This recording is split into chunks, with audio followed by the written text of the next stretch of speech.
Great. All right, recording in progress. So welcome everyone to the Adult Reading Roundtables Halfway to Halloween program. I am thrilled to be here and I am so excited that we have these amazing authors joining us. I'm a little bit beside myself and I'm very excited for the next couple of hours where we're going to talk about their work and their books and their part of Summer Scares. And then we're also going to talk about horror programming in general and promoting horror in your library to your patrons because they want it and they're reading it. And they're just maybe hidden, but we'll find them. So I'm going to turn it over to a familiar face, Miss Becky Spratford, former art steering committee member, who is going to lead our first hour. And then we will pick it up the second hour with some other Horror Writers Association folks to talk a little bit more about programming. So take it away. Thanks, Becky. Emily. It's great to be back, everyone. I'm excited to be here. Yes, and Emily will be back to moderate the second part of this conversation, but the first part is I'm here to introduce you to this year's class of Summer Scares authors. I'm going to let them introduce themselves. These are the adult authors because we just didn't have time to do all 9 authors today and our spokesperson, Alma Katsu. But before I begin, I just want to give a very quick overview of what Summer Scares is. We're going to talk about it more in an hour or two. Summer Scares is a national reading program that is sponsored by the Horror Writers Association, United for Libraries, BookList, and Book Riot. And together, along with a series of experts, each and a celebrity spokesperson, we get together and on February 14th every year, we announce 3 adult titles, 3 YA titles, and 3 middle grade titles that are librarian vetted that you can feel comfortable recommending to your patrons all year long. Each year, we go out of our way to make sure in every category, we represent the full range of the types of scares you can expect. And you will see that as you meet our authors. One of the things our authors agree to every year is to appear virtually to libraries to promote their books. And as you'll see later when we talk about our resource guide, there are book discussion question programming ideas, but they will come and talk to you about horror and about their books. And in fact, we're going to begin with Alma Katsu, whose book, the new book, The Fervor, comes out 1 week from today. Look, we already have people who are excited about it. Yay. It got a star. It got a star from me in Library Journal and a star from our Horror Writer Association Library Committee helper Anita also, or sorry, A.E. Saraki also in BookList. So we're super excited about that for her. But one of the reasons we asked Alma to be our spokesperson this year was because she was actually a Summer Scares adult author last year for The Hunger. So I wanted to start by Alma, by you introducing yourself to everyone out there. And of course, if you could talk about what your experiences were like last year when you were out there in the virtual world talking about The Hunger with libraries. Sure. Thank you very much. So, yep, I write historical horror. That's not all I write, but I guess I'm probably best known for that. I have 3 books out and 1 spy novel, but we won't talk about that today. Well, we can talk about it. She's up for the Thriller Award for Best Novel. So yay to that. Thank you very much. Thank you very much. Yes, I'm very proud of that book. But I'm really very excited for this program. I had such a great time last year. All the libraries that brought me in for virtual events, you know, it means so much to authors to get to reach readers in all these kind of far-flung places across the country that we otherwise normally wouldn't get to, you know, to visit and to make new readers and new friends. So first of all, I want to thank everyone who did host me last year. And I want to encourage every single one of you to get these authors in your libraries this summer. You're going to have a fabulous time because they're all amazing writers and, you know, just have so much to share with you. And I also wanted to thank you all for bringing horror into your libraries because, you know, it really is a genre that a lot of people embrace. Some people might be afraid to admit it, but there's a lot of horror fans out there, and horror itself is kind of broadening in scope. And it just is a lot more than maybe if you're not a horror fan that you would be familiar with, or that some of your readers might realize. Some of the books that they're asking for could actually be considered horror. So let me turn it back to Becky. Thank you very much.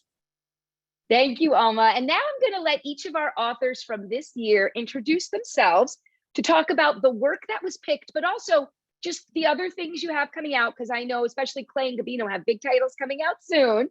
And also just to let you get to see who they are and what they could bring to your libraries. So I'm going to do Gabino first because some of you, if you were around pre-pandemic with art, saw Gabino live in person at the Naperville Public Library mere weeks before the world completely shut down. But we got to be together, which was fantastic. So Gabino, I want you to talk about Coyote Songs, the book itself, what it's about, and what you want library workers to know about it. And this is important because, as Alma said, horror is more than people think. What conversations do you hope come from people reading this book? All right, I'll tackle that by steps. Step number one, Chicago was awesome. I loved it. I had never had the opportunity to yell about, identity and diversity and inclusion to I don't know, what is it, 400 librarians? It felt like 400. It was like 150. Yes, it was packed. It was incredible. And then I got stopped at the airport because Becky bought me a pork burrito that was wrapped in aluminum, and I tried to pass it through because I forgot about it. And then I had to open up my bags, and they made me open the burrito to make sure there wasn't a bomb in it. So good times. I'm looking forward to doing more of that. The book that was selected was Coyote Songs, which is, it means an absolute hell of a lot to me. A very brief story. I have a PhD in journalism from the University of Texas at Austin. The dedication from that dissertation says half of this is for the homeless folks that spent so much time with me telling me about couscous and how they managed to cook and all that stuff. And the second half of it is dedicated to the Yarborough Library here in Austin, Texas, because at one point things got very dark and ugly and I couldn't afford internet. So I went to the library. And it wasn't just to look for books and rent movies and get graphic novels. It was to work, and I made it my home for, 2 years. So to have this picked by librarians and let me talk about it and visit you, it's awesome and it means a lot, and all the love in the world to librarians and to libraries. Coyote Songs is horror, but we're here to talk about different types of horror. It's a very real horror mixed in with supernatural elements. I think that's Alma's territory, but I've been in there a couple of times.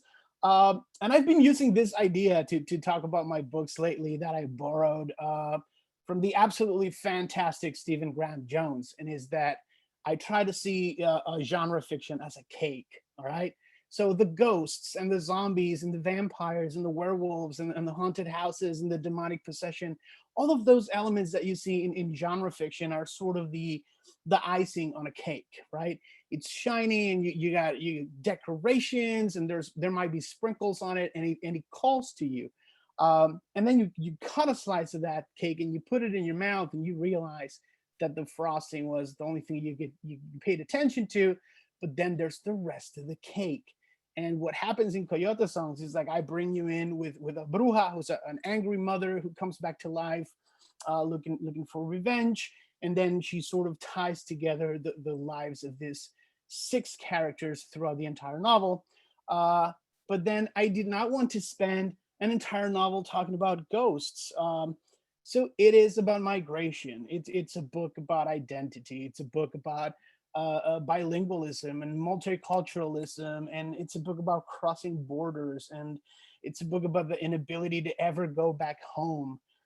It's about art and seeing yourself represented in the art that you consume. There's a Afro-Caribbean, there's a Black Puerto Rican woman in this novel who is sort of facing, having these conversations with herself. How do I make my mark without selling out? What does it mean to create art in a world that tells me, for example, me as a writer, I know the formula for creating a thriller.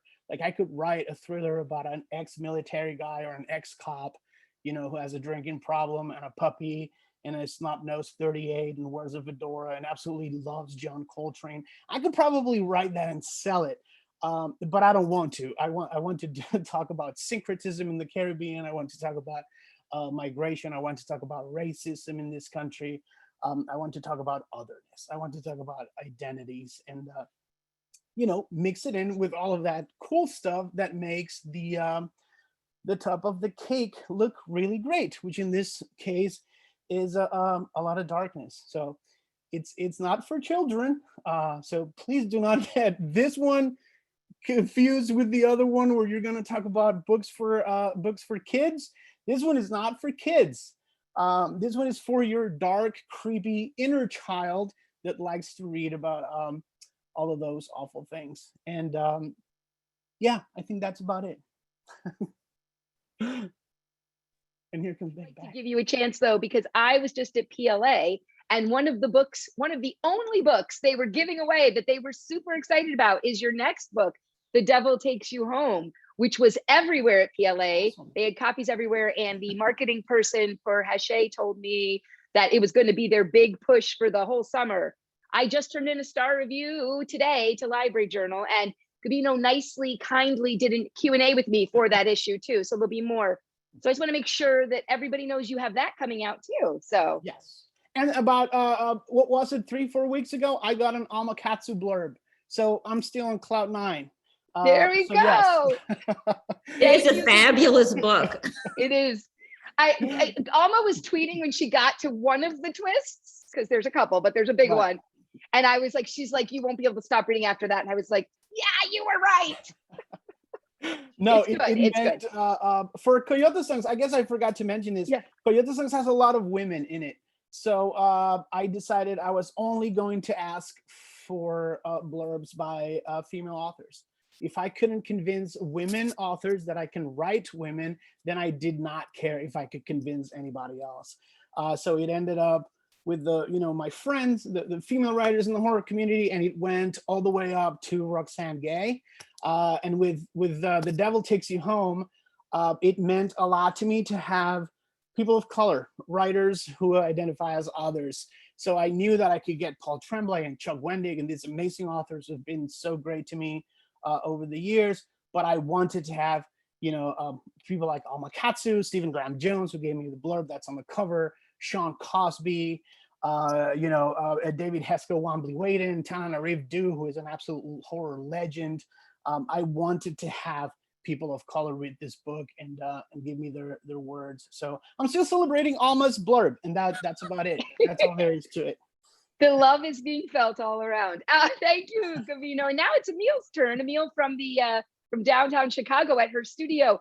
Just before you start, you can unmute, Emil, but I'm going to just frame it a little. One of the reasons we picked Gabino's book is because it is gritty and brutal. The opening chapter is, if you can get through that, which I loved, and you know what he's trying to do for you, make you feel it. Whereas Emil's book, we thought was very perfect for the times we're living in. First of all, the Adult Reading Roundtable did host it as a book discussion for our book club study many years ago. And then we thought about it, one, because it's a graphic novel, it's absolutely gorgeous, but also it's about how horror can help you deal with the real horror in the world, how horror fiction can be a way to deal with true horrors. And I think that is needed now more than ever. So thank you, Emil. And if you want to talk about your book and your work in general, we would love to hear from you. Well, I really enjoyed listening to Alma and Gabino, and that just very excited about what you've got coming out. And I feel like I just got 2 great recommendations right here. So thank you. And thank you for working so hard, because I know how hard you work, and I really respect that. I'm a writer because a librarian loved me a little bit. Well, actually, she loved me a lot. She was good to me. She was the school librarian. Her name, I'll cry if I talk too much about her. Her name was Mrs. Eldridge. And in the poorest school on the north side of Chicago, it was the lowest rated school, which is the one I went to, lower rated than Cabrini Green schools. She had a little library and encouraged children to write. And I wrote about Abraham Lincoln and for the Illinois History Magazine for Kids, and I got published. It was my first publishing. I actually discovered some things related to New Mexico, and I published his interaction with Native American people. And, I love librarians. They were fantastic to me. They have always been. And so whoever I'm speaking to who I can't see, I just want you to know that what you do is enormous. You create worlds of empathy within people. And I think you might not know this, or you might, but horror is one of the ways to do that. It's a venue to move through our fear, but to enter fearlessness, because horror is so cathartic and it's so capable of speaking about things that are visceral and primal. So I wanted to talk about that kid who Mrs. Eldridge sort of saved and gave direction to. That's Karen.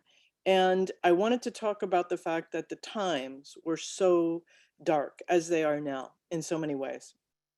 And we were in the middle of a war, as we pretty much always are. At that time, it was the Vietnam War. Um, and I want to talk about what horror meant to me a little bit, and that it saved me. It allowed me to understand a world that was really incomprehensible in some ways, and was very dark. And it was so metaphorical for me to watch Bride of Frankenstein, for instance, which begins with the most wonderful thing in the world, which is Mary Shelley.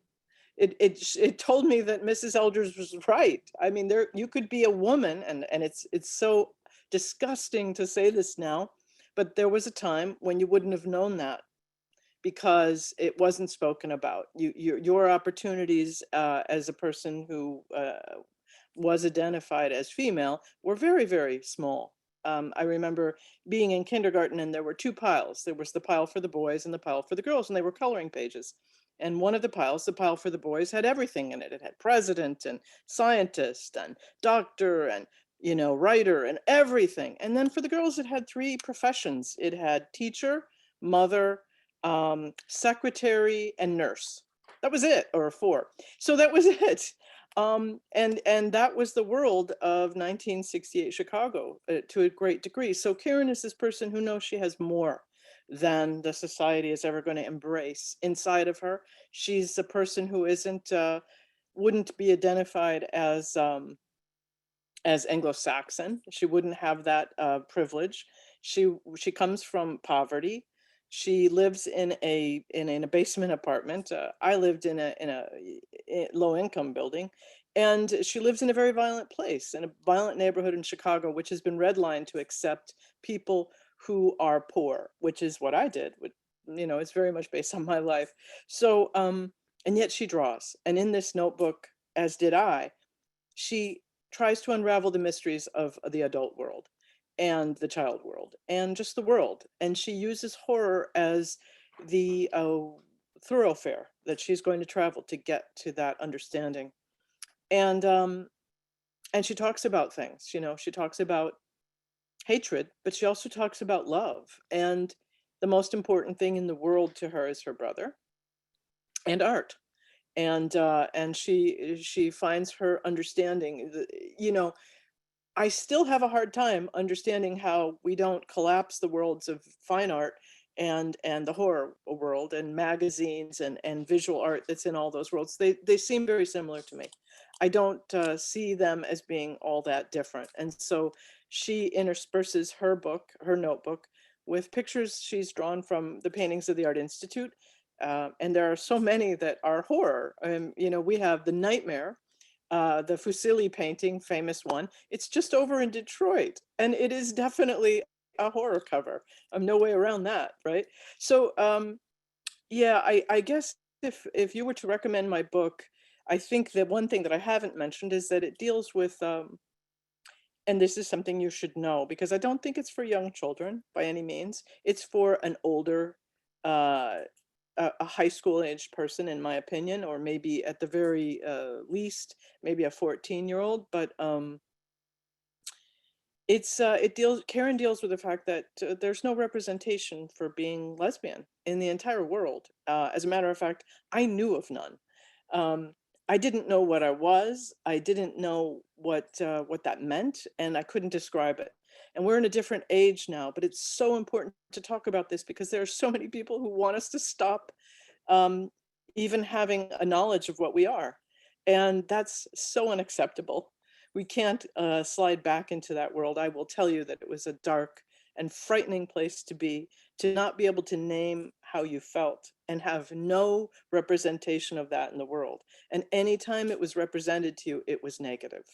So I just want to say that, and I want to say that we can create empathy in our children, and we don't have to fight these things politically. We just have to give them this beautiful doorway in their imagination, which is a book, and let Thank them you. travel through it. Thank you, Emil.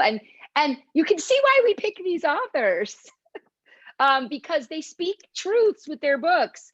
And now we're going to come around to Clay, who I had the pleasure, some of you may have seen us talking for the Penguin Random House event like a week or so ago. It's all blurry. What is time, right? What is time?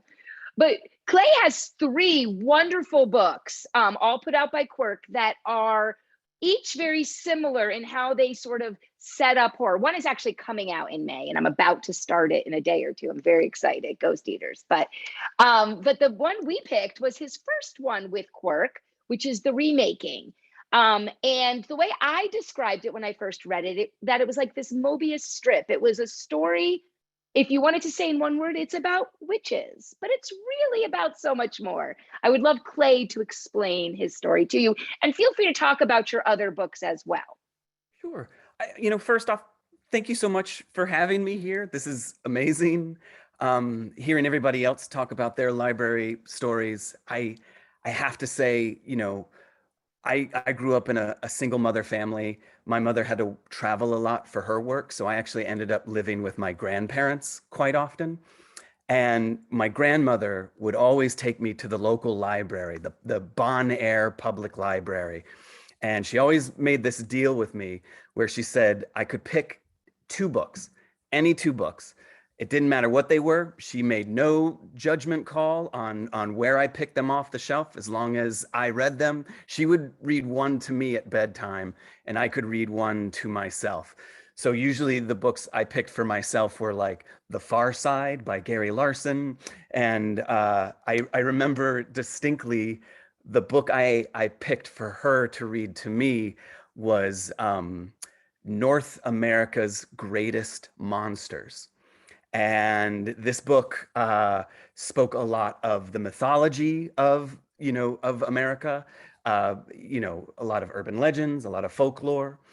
And it was a quite, honestly, a very eye-opening and terrifying kind of, diving into the deep end of genre and horror as a little, maybe too little boy at that point. And I had nightmares from that point on, but it kind of led me into my own kind of foray into storytelling.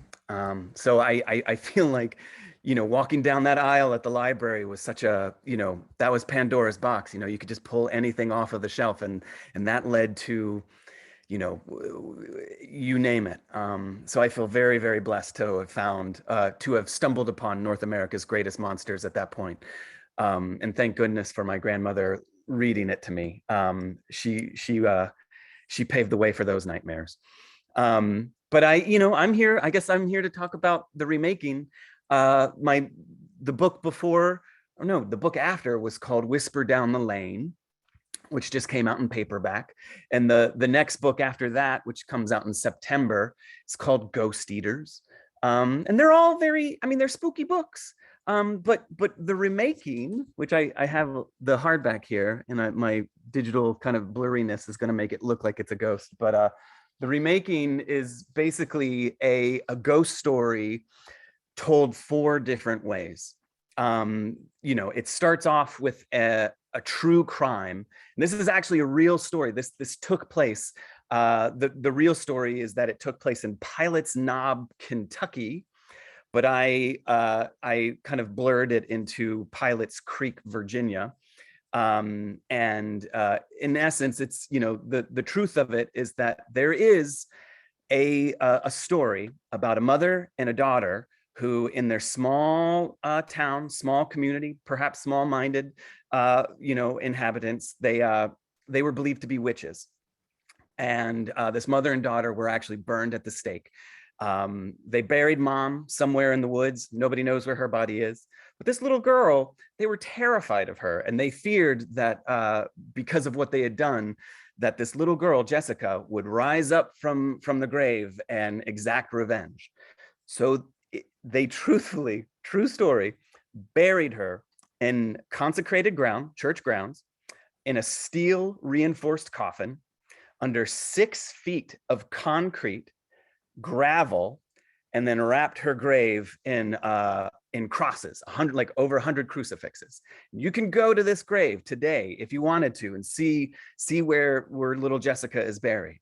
And they say that at midnight, if you go to her grave, you might see little Jessica wandering along her grave. And if she asks you to take her hand, don't do it, because she'll pull you down underground. Now, I found that little bit of folklore, and it felt like an interesting place to kind of tell a story about appropriation, and thinking specifically about who has the right to tell these stories, or stories that aren't necessarily their own. Thinking specifically about urban legends, thinking specifically about local folklore, and thinking specifically about filmmaking. I am a dyed-in-the-wool hardcore horror fan, and I love horror movies and I love horror novels. And I wanted to write about this idea of what if you took a true story, a ghost story, that kind of branches out and kind of evolves and grows and perhaps mutates every generation as technology changes. So take that urban legend, that campfire story, and tell it in the 1950s, spin that yarn. But then fast forward 20 years later and take that same story and turn it into a schlocky drive-in, 70s style, horror movie. Now take that same movie, fast forward 20 more years, and now it is a sleek, polished, Scream style Wes Craven remake. And then fast forward 20 more years, and now it is a true crime podcast. And it's that the story, the ghost story itself, the witches, the kind of spirits, these entities, they exist within the negative space. So, I think, if I ask myself, who is this book for, the supernatural elements are always on the kind of periphery of the story, almost like you would think of them as kind of seeing them out of the corner of your eye, but as soon as you turn, they're not there. But it's the story that kind of transmits the ghosts from one kind of person to the next. And you can almost think of it as like, like The Ring, where there's like a viral quality to it, but it's in the power of the telling and the power of the oral tradition, and how storytelling kind of has changed over so many generations and become kind of a new entity with each generation. And that this ghost story persists as long as there are people around to tell it. So yeah, I think that would be my kind of shambling way of talking about the remaking. But it does go down and it keeps following on itself, which is so neat, and replicates fans' experiences with horror. So thank you for sharing that. And I just want to say in the chat, people are, not only you, Emil, people are having two read lists added too. And the audiobook of Clay's The Remaking is being promoted, and people are putting it on hold as we're talking. I would like to let people know that we will take questions. I have more that I can ask while you're typing them in, but if there are questions for any of these authors, they will only be here until the top of the hour. And we're gonna then switch over to the library professionals after that. So first, I would like to ask each of you, and I think Clay started it off well, but I'm gonna go back in the same order. But Alma, I wanna ask you, why are you such a fan yourself of horror? We know why you're writing it and what you're trying to say. You talked about that a little, but why do you like it? And can you share some authors maybe that you think are doing it really well right now? That's a great question. I ask myself that sometimes. Why am I a fan of horror? For people who don't know me, yes, I'm a writer, but I also have a background in intelligence. I had a long career in intelligence for 35 years. I was a national intelligence officer. I've run research labs for the Defense Department, and my colleagues were always surprised to find out what I read and what I wrote. That career started being exposed to really some of the most horrific things that humans can do to one another. I did a lot of work in civil conflicts, dealing with genocides and mass atrocities. And so I know for a fact that, horror is real and it exists in the everyday. And you can't escape it. It's going to be part of your life at one part or another. And that's one of the things I like about horror, is it kind of helps us accept the fact that there is darkness in the world and try to figure out how to deal with it. I remember, even as a kid, really being sort of drawn to the unexplainable, and being drawn to death. I mean, I think we all have a lot of questions about death, and these types of stories help us make sense of it. Also, when I was young, I started reading a lot of dark speculative fiction like Edgar Allan Poe. And I think that had a lot to do with drawing me towards these kinds of stories, these kinds of magical stories that are trying to help us explain the stuff that's really hard to explain. Who's doing it well now? Wow, we really are getting into, I think, a golden age of horror. There's so many wonderful horror writers right now, right on this panel. So I sometimes you ban me from mentioning, or somebody banned me from naming. I did that one time, but you can say whoever you'd like. Well, I have to say, there's some books that I'm really impressed this year, and one is Gabino's book. It really is kind of transcendent. It is violent, but if you accept that up front, you are going to be well rewarded with a book that is going to go beyond your wildest expectations. So I definitely encourage people to read that. Paul Tremblay's book that's coming out later this year, The Pallbearers Club, is another amazing book. His writing is kind of existential, and he's able to deal with life on so many levels in one piece of work, and yet not make it off-putting, it's eminently readable and so human and so real. It's a great book. And Catriona Ward is one of my favorite writers lately. It seems like everything she does is, I don't know where she gets her voice. She has like the most amazing voice in her writing that can just really pull you along. And now I will just apologize for everyone I've forgotten to mention at this point, but I'll end it there. We know you're not going to be comprehensive. And interestingly, I'm going to mention that there's a question in the Q&A. So if you have questions, put them in. And the question is perfect, which we will answer in a minute, because Alma, Gabino, and Clay are actually on a panel about genre blending coming up. But first, Gabino, why do you love horror as a fan, and who do you want to shout out to people? I know you're doing it in the Q&A and we did in Library Journal, but no one's seen that yet too. So that's a long list too. So yes. They can see that one in June. Pick one or two today. I like it for a variety of reasons. I think three very important ones that are mainly responsible for what Alma was saying, like this is a new golden age. If you've seen everything that has happened with horror between Bird Box becoming a global phenomenon and today, where it doesn't matter who you are or what you're into, you can find horror for you. So if you take what's happened in the last 5 years or so, it's a beautiful thing. Number one, it's about empathy. I think every single solid horror author goes in knowing, if my readers don't care about these characters, nothing works in my entire book. If you do not care what happens, there's no horror. So it's truly about empathy, and I really like that a whole lot. Second is that it's controlled chaos. I can't shut down sickness, poverty, unemployment, politics, trans kids getting hurt by politicians. I can't shut it down.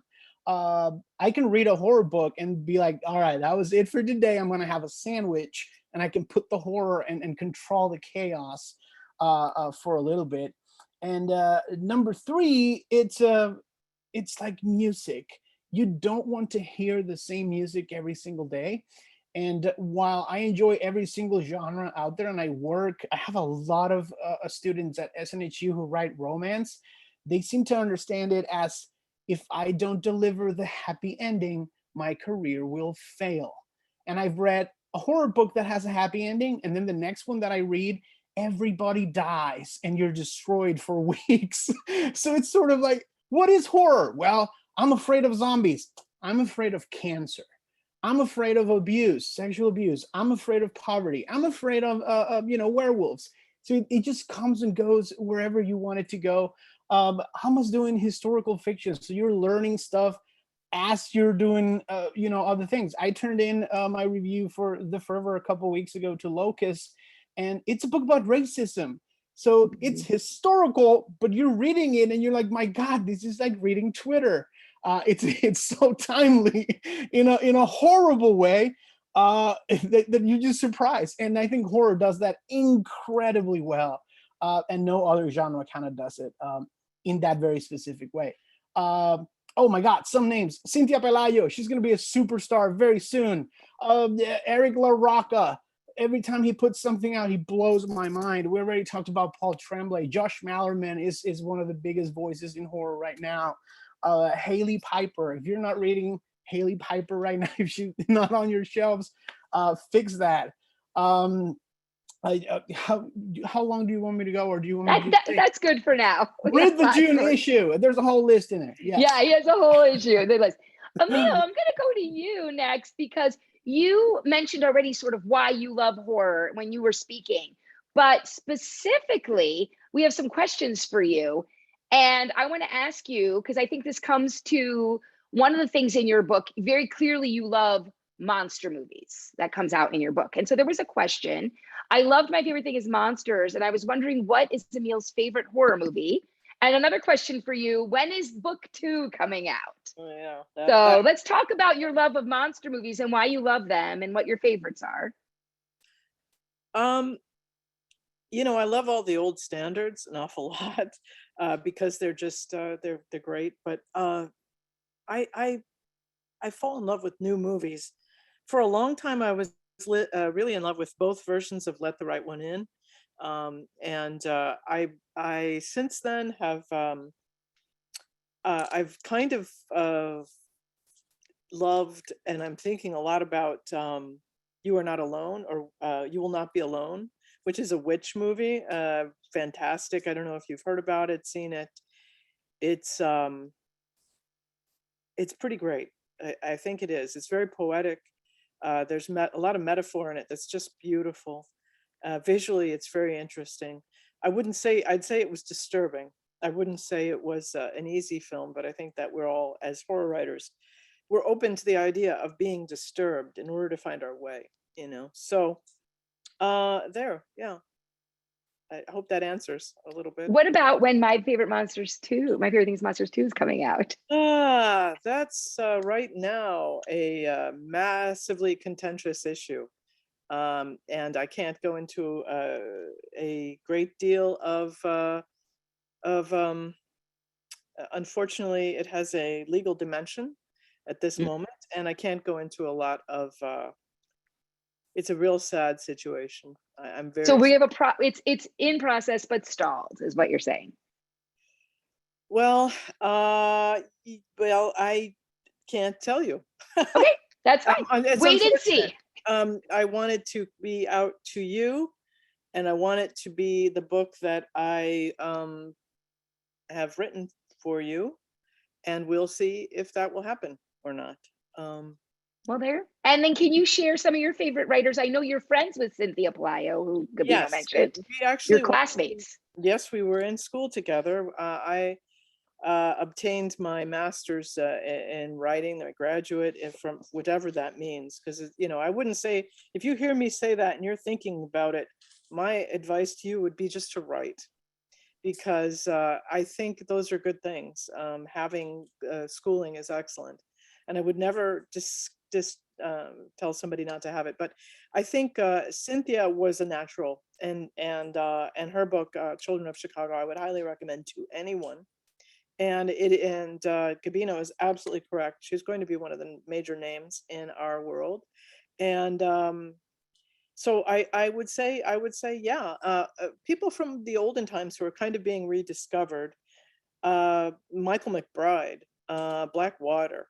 What a fantastic author. I'm so sad he's gone, but I think it's interesting that horror really has legs. And my French publisher has just come out with this beautiful edition of Blackwater in French.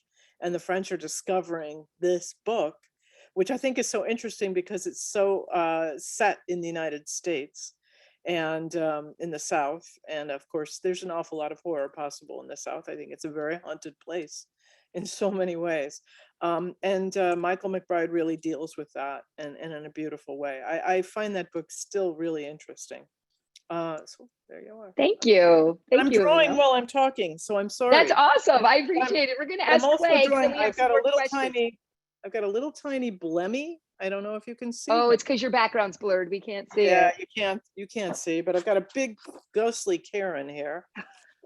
She's Always drawing. You can't stop. yeah, there we are. There Oh, we yeah. are. So while you're talking, if you see me looking down, it's not because I'm not interested. I hear everything you're saying. It's You're being I'm always- inspired to draw. Clay, it's your turn about why you're such a fan. You talked about it a little, but I thought it was interesting that Emil mentioned the South being a haunted place, because that's also part of your new novel coming up too. But also writers that you're excited about for other people to discover. I mean, I don't feel like I'm equipped to kind of go into the pop psychology of it, but I do feel like horror is such a cathartic foundation for me as an audience member or as a reader. So I think of my own personal traumas, the traumas of your audience, and how, you know, these books, these films can kind of become contained environments in which to release those traumas. And it almost seems a little backwards, but you know, you by kind of endeavoring or diving into these contained atmospheres, you're able to kind of release those traumas, release those fears in a way that feels safe, perhaps. I don't know how counterintuitive that is, but as someone who's kind of gone through my own kind of personal experiences, I gravitate towards horror as a way to kind of release those horrors from within. And that's just the way it's been since, you know, from childhood. And maybe the metaphor of horror, we think of zombies as this kind of durable metaphor for whatever kind of that generation's traumas may be, like whether it's the Vietnam War, whether it's, you know, Bush, you know, 9/11. Like it's amazing how, like, when you have a durable metaphor within the horror genre, it can stand for so many different things. And I don't know, I love horror for that, and I love kind of exploring, when writing something for the genre, what am I trying to say, and how am I using the metaphor of horror to kind of deliver that kind of megaton payload to the reader.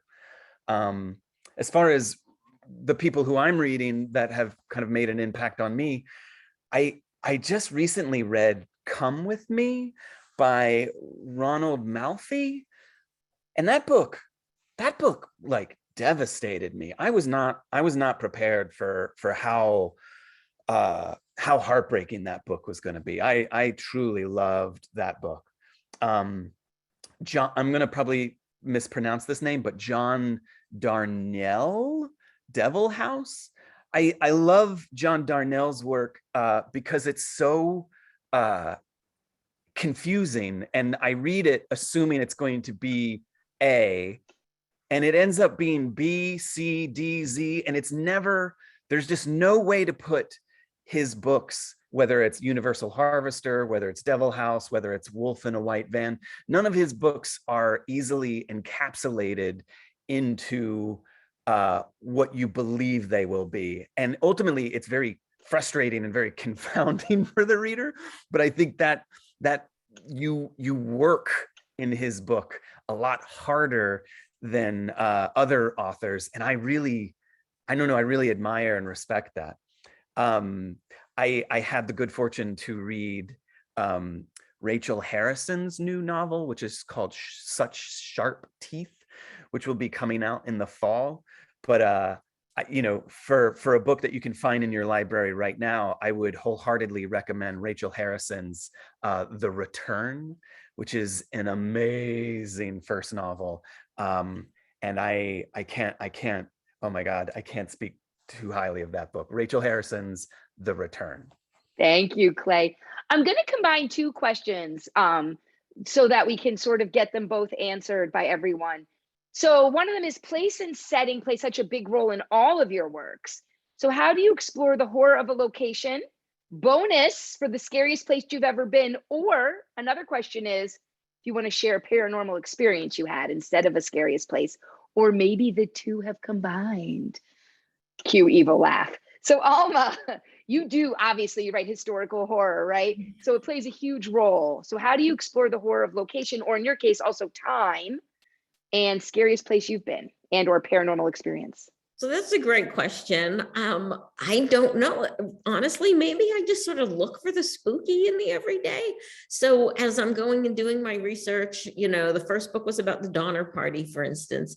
How could like every place they trod and everything they touched not just be so heavy with the weight of the fate that's waiting for them, right? It just seemed to leap out at me. Kind of the same thing with the Titanic and with the new book, The Fervor, which is about the end of World War II and the Japanese internment camps.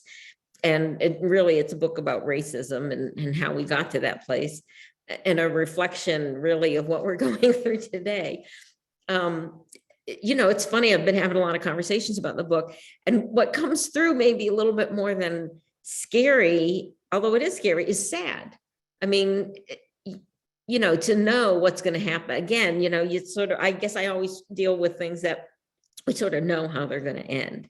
And yet I still have to make the story worth reading. And a lot of times there's like a poignancy there too, in addition to the scariness. But what makes it horrifying a lot of times is because we know the bad ending that's coming. Scariest place I've ever been is probably the town I grew up in, which was it was like the creepiest town in New England. And when you talk about New England, that's saying a lot. So it was a tiny little Victorian town with like more cemeteries than schools. It was something. Thank you, Alma. Gabino, your turn. How do you, again, you talked about it with Coyote Songs. Place, the border, both as a mentality and a physical place, is so important in your book. So how do you explore the horror of it? And the scariest place you've ever been and or paranormal experiences? I think there's a lot of stuff that goes on in academia that would, serve everybody very well if they looked into it. And one of them is the concept of psychogeography. Like, we are the result of our parents, our education, religion, our friends, socioeconomic background, and then where are you from? Like, if you grow up in a tiny island, if you grow up in the middle of Chicago, if you grew up in Miami, going to the beach every weekend, where you're at sort of says a lot about you and the way that you perceive spaces, the way that you perceive other people. I have friends who have, for them, fighting racism is an everyday thing because they grew up and they never met a person of color, because in their little town in the middle of nowhere in Arkansas, there was no Black people, no Native Americans, no brown folks. So it says a lot. And for me, I moved to Texas in 2008. I was very lucky. I was super privileged that I had a little blue passport with an eagle on it. I still got lumped in with everybody else from south of the border. There's no other countries south of the border other than Mexico for a lot of the folks that I've met since I moved here. So it just comes to you, and then because it affects you, because it becomes your new reality, you're forced to explore it. And I was thinking about places, and then I realized, no, let's go with an experience, because it was very long, and I wrote about it, and the Tor Nightfire folks published that nonfiction piece in their blogs. Yes, nonfiction horror is a thing. Right after high school, I dated a woman who could see ghosts, and she would just randomly start crying, and then she would tell me what she was seeing, and that was very spooky. And we went to visit some friends at a beach house, and we were reading in a tiny room, and then suddenly she started crying, and she said, "He's right here with us." And then I felt the temperature drop like in the movies, and that was the scariest paranormal experience I've ever had. So I had to write about it, and it's up on the Tor Nightfire blog. So all you librarians, go search Tor Nightfire and Gabino's article. Nice. Emil, what about you? How do you explore the horror of location? And are there any paranormal experiences you want to share or a scary place?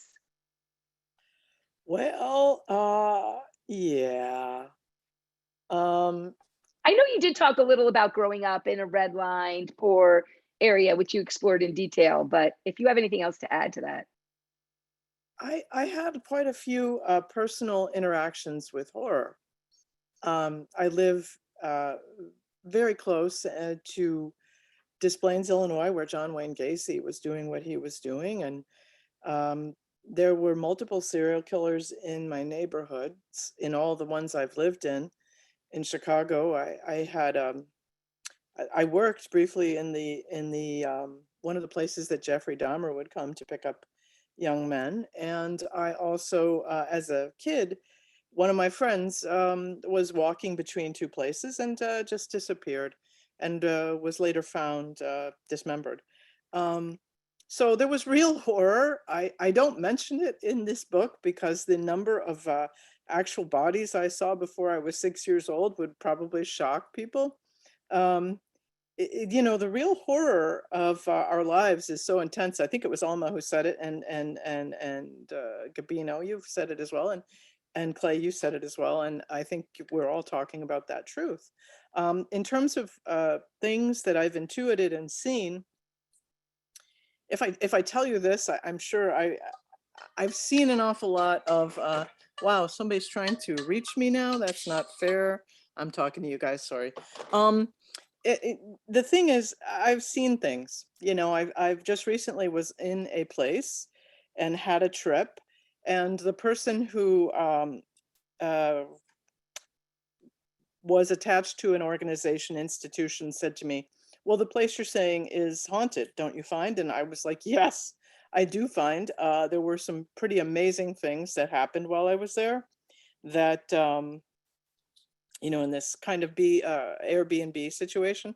So, I mean, yeah, I've experienced ghosts and I've experienced murder, and that's, I don't know, is that answering a question? No, it's good. That's very good. Thank you, Okay. Emil. Okay. And now we're going to go to Clay, who already sort of talked to us about how his book is based on a haunted place and a ghost story. And actually, you're coming to us from just finishing a ghost story festival, right? Yeah, I mean, oh God. Yeah, I was in Harper's Ferry, West Virginia. And everywhere you go, they'd be like, that place is haunted. That's where that, you know, the ghost of that soldier boy is there. And that, you know, that's where the dead Confederates live. And like, it is, you know, I'm originally from Virginia, and I grew up in Richmond, born in the Blue Ridge. And, you know, it's interesting because I feel as if like being raised down here, I was always kind of intensely aware of the region holding its own kind of, call it ghosts, call it trauma, call it past, call it history, call, you know, whatever you want to kind of, you know, attribute it to. There was something steeped into the region that you either talked about, didn't talk about, or, you know, like it's amazing the kind of cognitive dissonance when it comes to the South. And I feel like it's a very flawed, charmingly flawed region where, you know, it wears its history on its sleeve, but maybe not that part, or maybe, you know, maybe we hide that part. And like, as a kid growing up, like, it was like, well, why is this street named after this? And why is this, what does this mean? And then kind of digging a little bit deeper and then finding like, oh my God, there is a history here. And it goes beyond what you might read in the textbooks. And it might go beyond what your grandparents tell you. And like, it's the fact that like everywhere you go, there is a lush history. There is blood in this soil. And that to me feels like, you know, we walk on graves. This whole country is a graveyard. This world is, you know, and I feel as if, given the fact that I'm from the South and this is the region that I grew up in, it's an area that I can at least speak to my own kind of personal experiences orbiting that kind of region, and how there's at least a desire to kind of dig a little bit deeper and write about that. And I think also because the the oral tradition, it was kind of steeped into my own kind of upbringing growing up, spinning a yarn around the campfire. Like that to me feels that is imbued into the region as well. So that's the kind of the stuff that I hope to bring to my own personal writing. I write in first person. I grew up in Poe's shadow. Like I'm copying Poe like every damn time I start a story, because I just love the way that he writes. So it is, that's just the DNA. That's the family tree I'm like trying to cling on to. But yeah, so as far as like haunted places, it's all haunted, Becky. There's a ghost looking in the window right now. Like it is out there. And your books definitely capture that, the things that are out there. They're very realistic, which leads us to our last question, which I mentioned, I sort of foreshadowed. And although we can go over a little, not everyone has to answer. So let me know if you want to.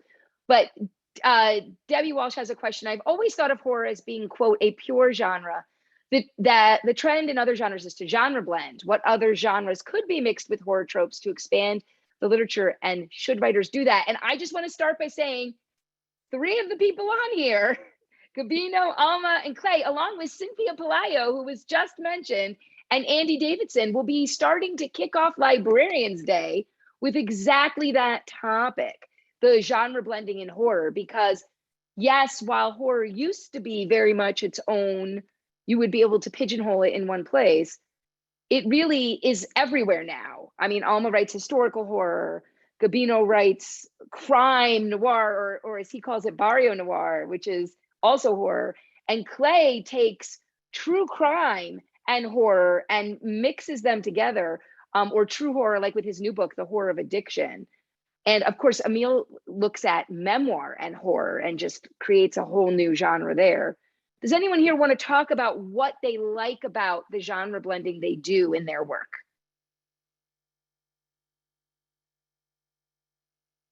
I'll say horror is like jeans. It goes well with everything.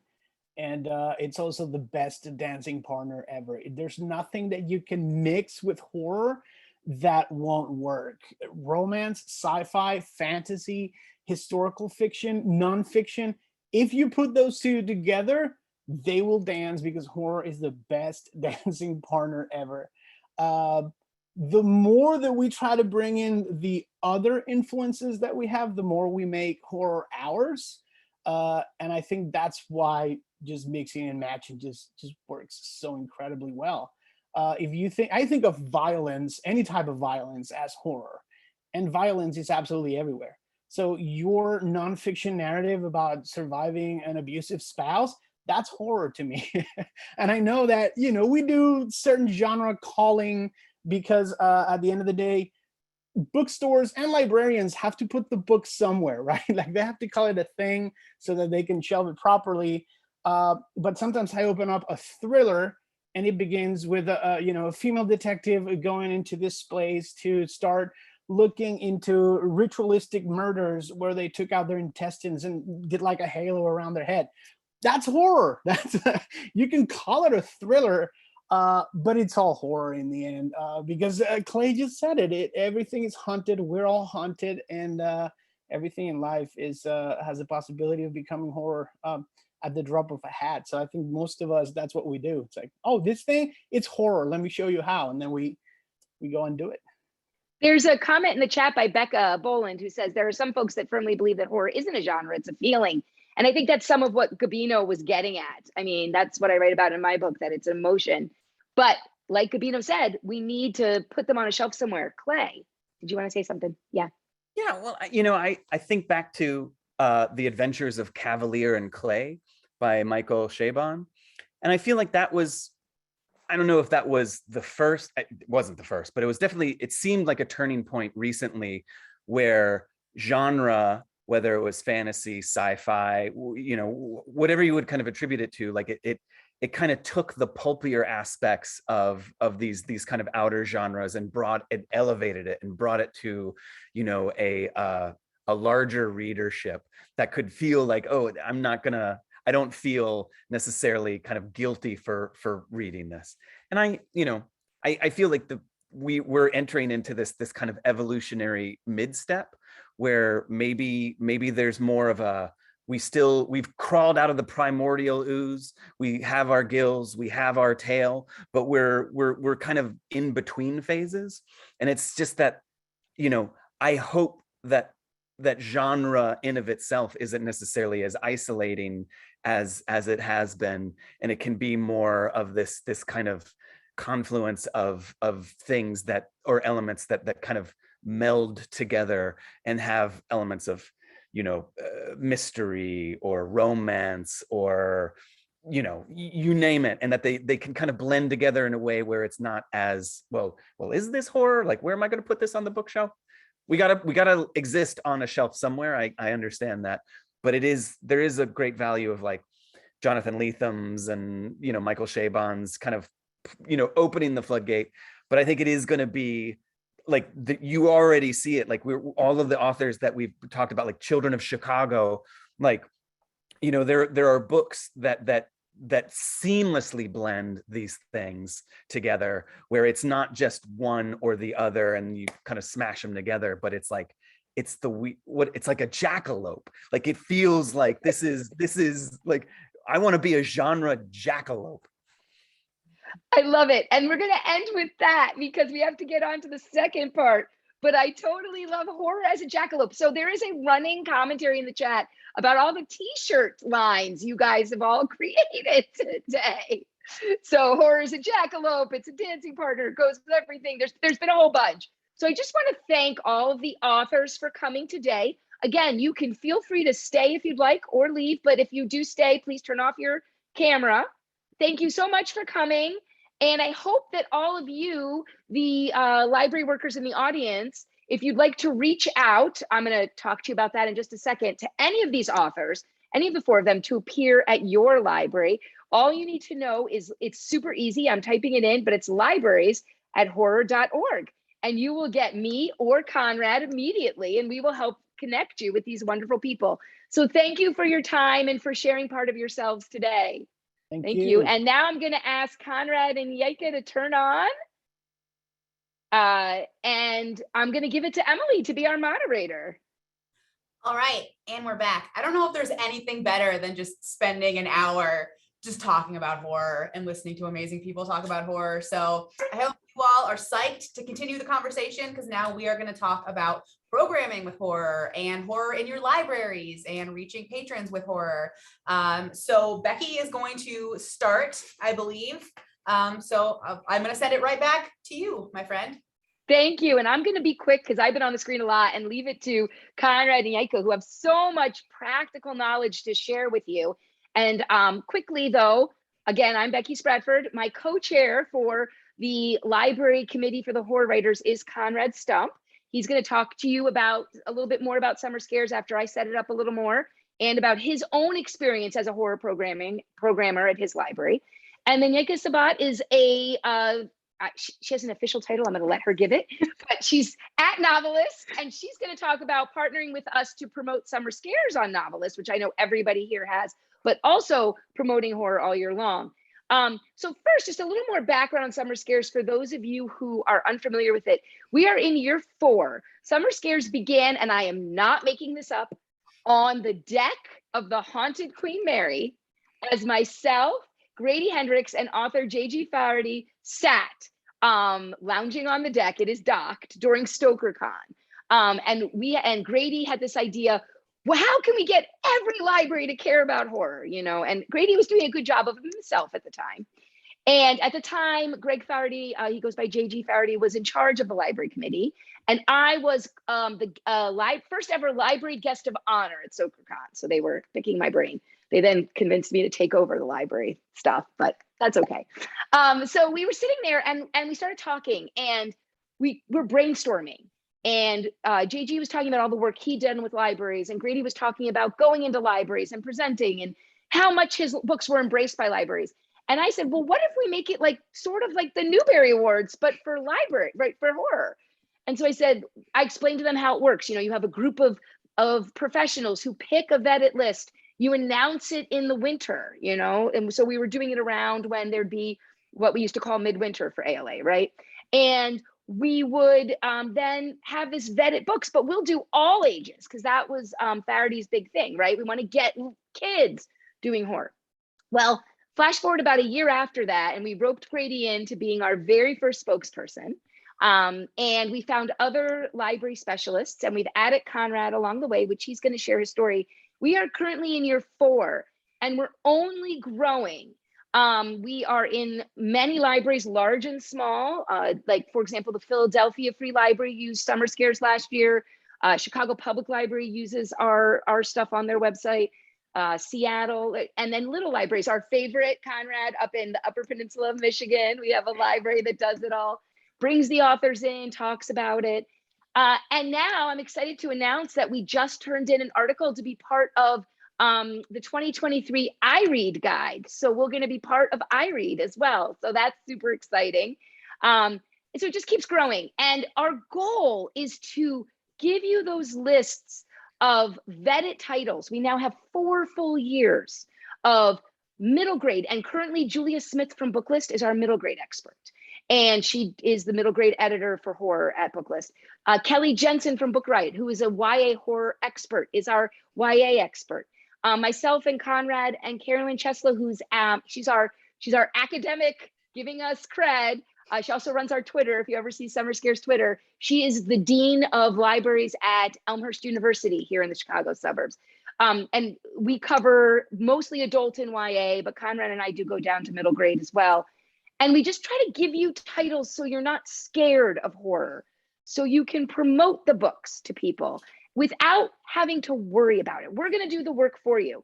I'm happy to say another sign of our growth before I send it off to Konrad for him to share his screen is that we have been so popular in promoting middle grade horror, especially, that starting in 2023, we are going to have the first ever middle grade Stoker Award, a Bram Stoker Award for middle grade novels. So currently we are reading for that now, those of us on the jury. And it's just so exciting and fulfilling to see that this is working. And so now the Stoker Award will be for best novel. We have lots of categories, but we have a best YA and now a best middle grade, which we hope will help elevate the genre for libraries to add it. And so I am going to send it off to my co-chair, Konrad, who's going to tell you how I roped him into all of this.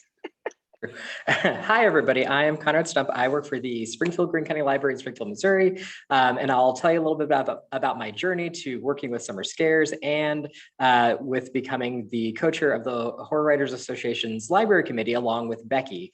So, you know, I've always been a horror fan ever since I was a young kid. And, you know, I got into librarianship back in 2011, started working for Springfield Greene in 2013, and quickly became interested in programming. And I knew that I couldn't be the only person who wanted to read about this and wanted to discuss this. So I'm going to share my screen and I'm going to start with my book club called Donuts and Death that I created back in 2015.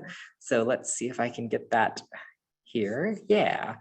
All right, so yes, back in 2015, I started a horror book club called Donuts and Death, and I decided to have it sort of downtown in Springfield at this popular donut shop called Hertz Donut, which does these fun, you know, kind of donuts like Voodoo Donuts in Portland.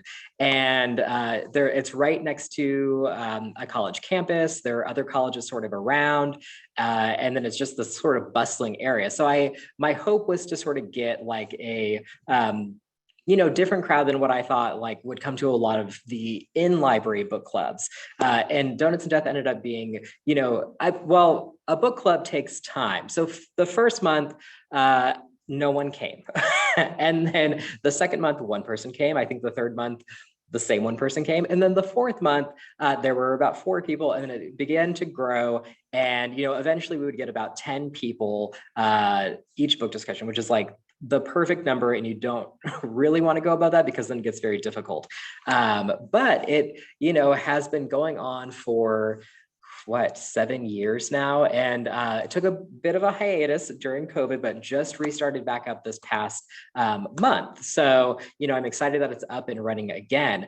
But, you know, horror is something that people, horror fans are out there and they're waiting for you to plan things in your community that they can enjoy. And so, besides displays, book displays in your branches, horror book discussion groups is one of the, easiest ways you can go about engaging with your patrons in the horror genre.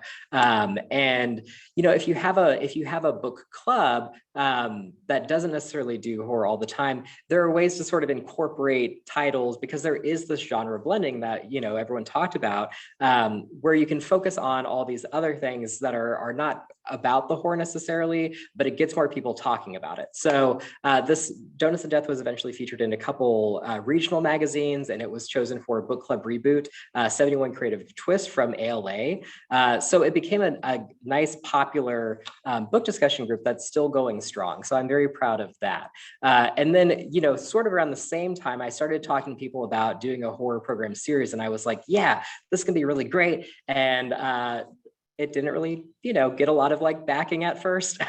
But then my good friend, Katie Hopkins, who's our adult programming coordinator, got into that job about 2017. And so that year, we really started talking about planning a series in October around the horror genre. And we came up with Oh, the Horror. And so our first year was just this sort of crazy thing that just worked out, right?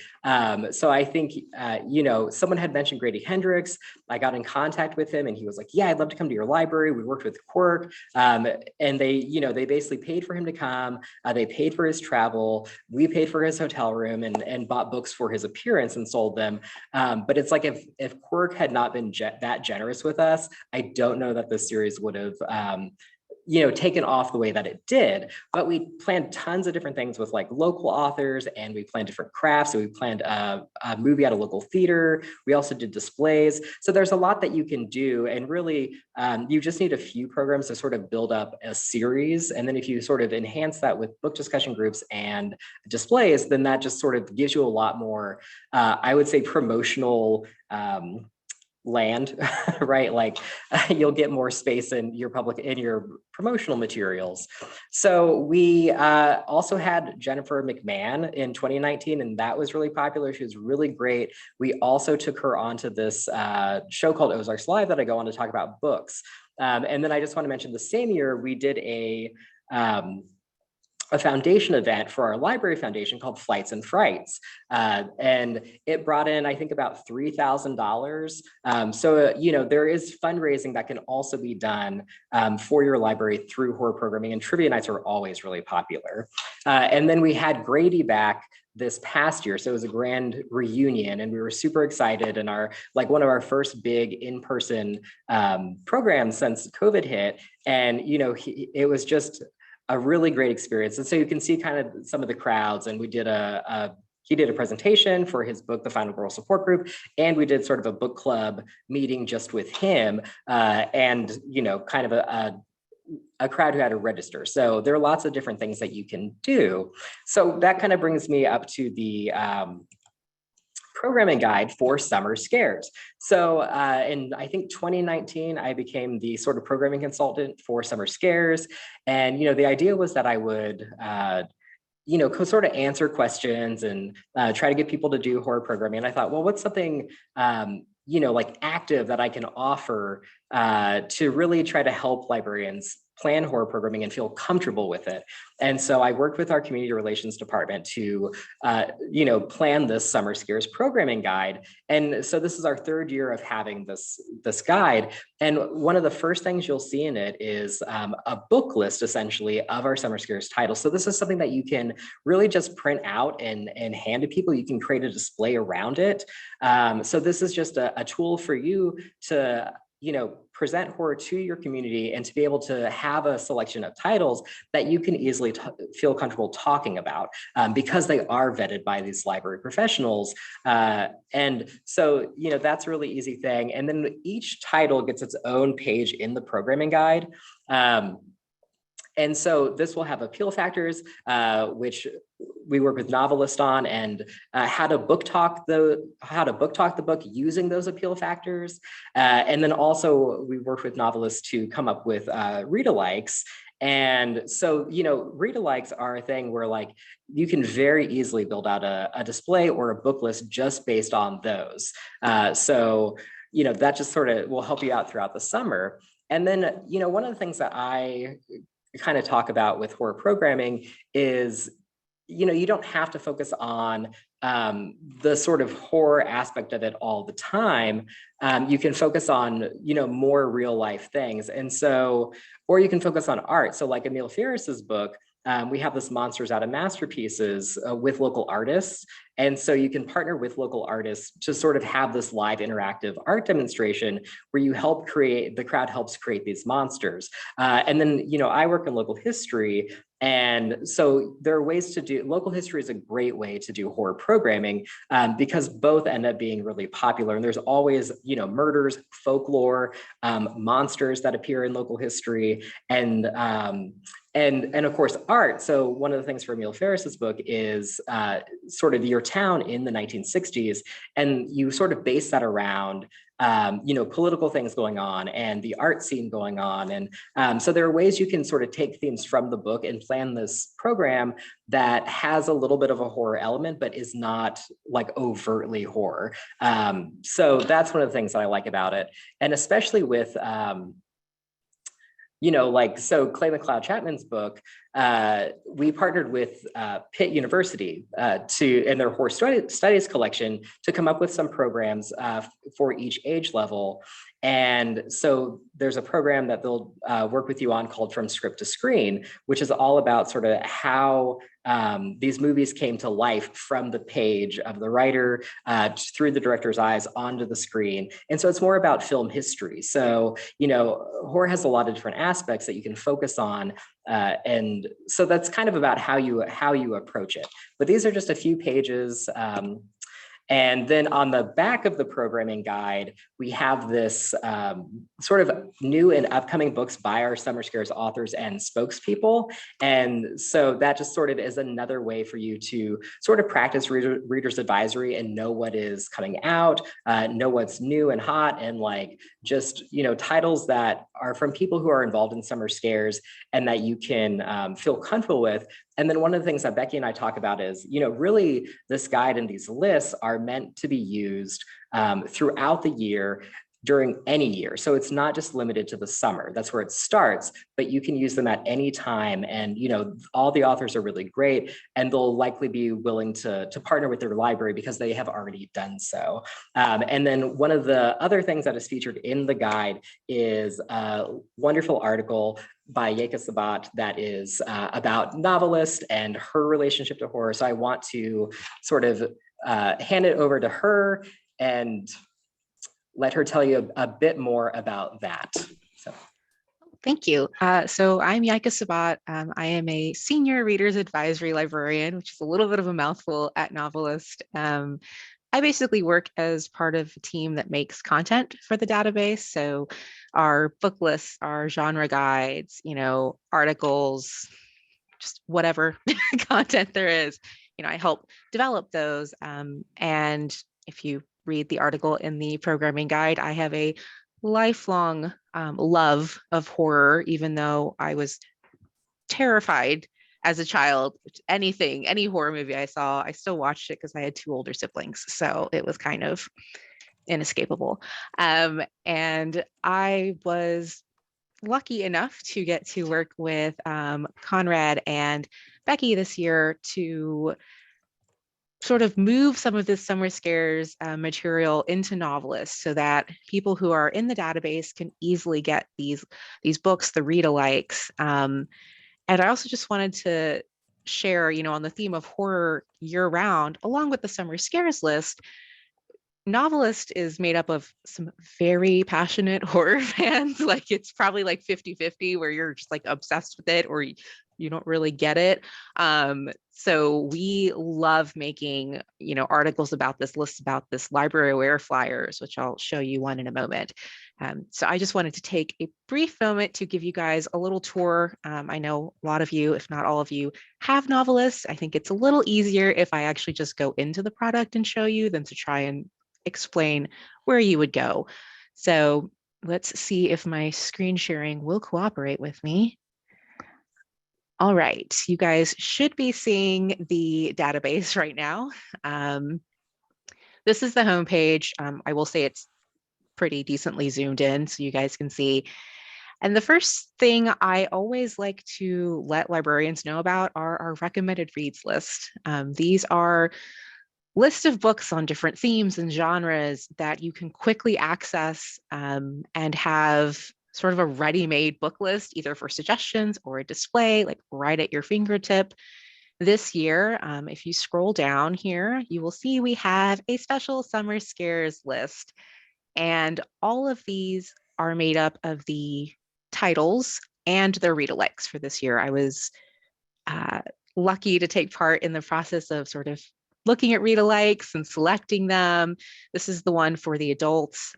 Every recommended reads list is going to have a description, and then you can see the beautiful covers and actually hover over and get book descriptions right from here.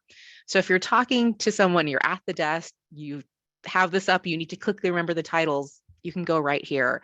And then of course, from any of these lists, you can just click on the title. I'm going to click on the Remaking because it's one of my favorites.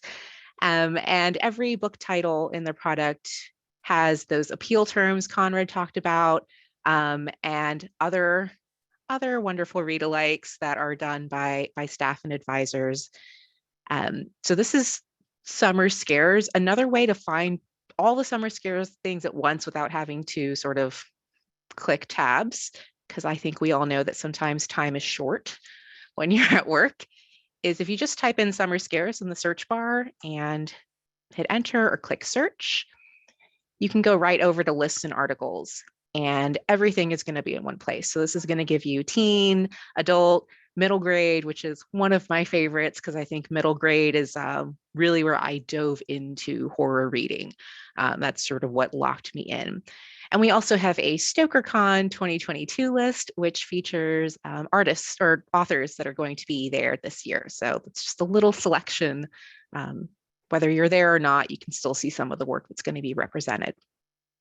Now, as Konrad and Becky have said, horror is for all year round. I am a deep believer. It is all the time. It is holidays. It is Valentine's Day. It's always horror in my home. So if you are wanting to sort of just get everything that we have to offer, you can do something similar in here where you just type in horror, keep it simple, one word.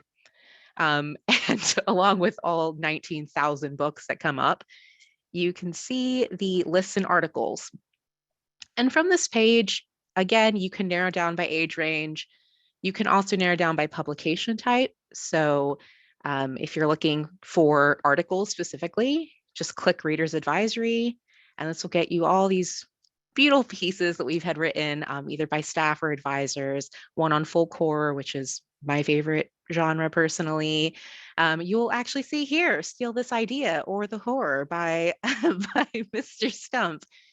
And then you'll see genre guides, which break down basically all about the genre. I can go into one real quick, and it's going to give you a definition of the genre, what happens sort of in general. We can't pinpoint every one.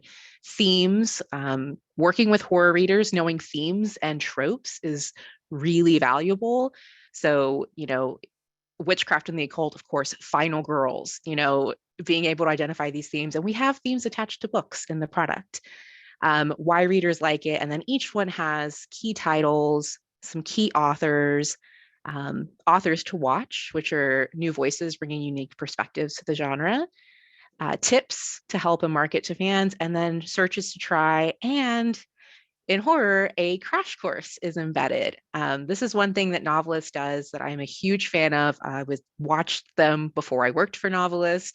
If you go to our YouTube channel, which just go to YouTube, search NoveList, there is actually a playlist, zoom in, that is just crash course webinars. There's a horror one, there's a true crime one, which I'm featured on, and I recommend it. They're a good way to get familiar because not everyone is a fan, but you can still work with a genre that you may not read. You just have to use the resources that are at your fingertips. And along with what we already have in the product, We will be creating libraryware flyers for Summer Scares. You can have at your fingertips, print out for display. And Konrad is actually currently working on an article for us all about doing RA across age ranges for horror. So keep an eye out for that. There will be a blog post to follow that you will get to know more about this. And just so y'all know, if you don't already have libraryware, this is the kind of cool stuff you see in it. So we will have some beautiful, cool flyers like this related to Summer Scares, just to kind of help make things easy for you when you're promoting not just this list, but any of your horror programming in general. So I'm gonna hop out of here. I know it was a very quick tour, but if you have questions about what's in there, like, don't hesitate to reach out. I am always happy to talk about all things horror. So I can put my email in the chat and you can reach out to me that way. That's a great point. Or again, libraries@horror.org. And Konrad and I they will talk to Yaika all the time, so we can push that to her. I do just want to close it up before we get to other questions, Emily, that, you know, I talk about this all the time, both on my blog and in my book, that we have to remember, and I think Yaika's summed it up really well, you don't have to like horror to recommend it. There's tons of genres I don't enjoy personally that I am really good at giving people books. And, you know, I love the advice of just keep it simple, right? Type in horror. And, you know, we have worked with NoveList to make sure that you're finding the things you need in the genre that maybe, you know, studies that novelists have been part of show that it's the genre that library workers are among it's in the top 5 of things they're most afraid of. So we understand that, right? And Konrad, I think, really, if you want to know more, has such a great story about just, I want to do this. I'm going to figure out a way to incorporate horror into my library. And they've literally become a mecca of horror. And I mean, he started by just reaching out to me. Hey, I read your blog. Do you want to promote this? I'm like, of course I do. So you can, Konrad, I know when you started, you felt like, I'm going to do this 1 year. And if I can do it 1 year, it's a success. And look at you now. Yeah, I mean, that's right. And it was sort of this weird experiment where it's like, will people like this? Will we get support for it?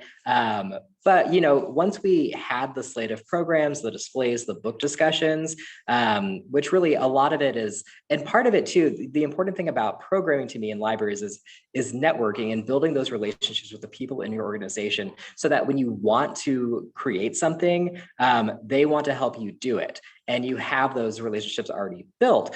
Or, you know, if you haven't gotten there yet, find someone that, you know, is willing to work with you that has those relationships built. But yeah, I mean, you know, it went well the first year and it was immediately like, let's start planning the next year. So every year when it ends, we're already thinking about the following year.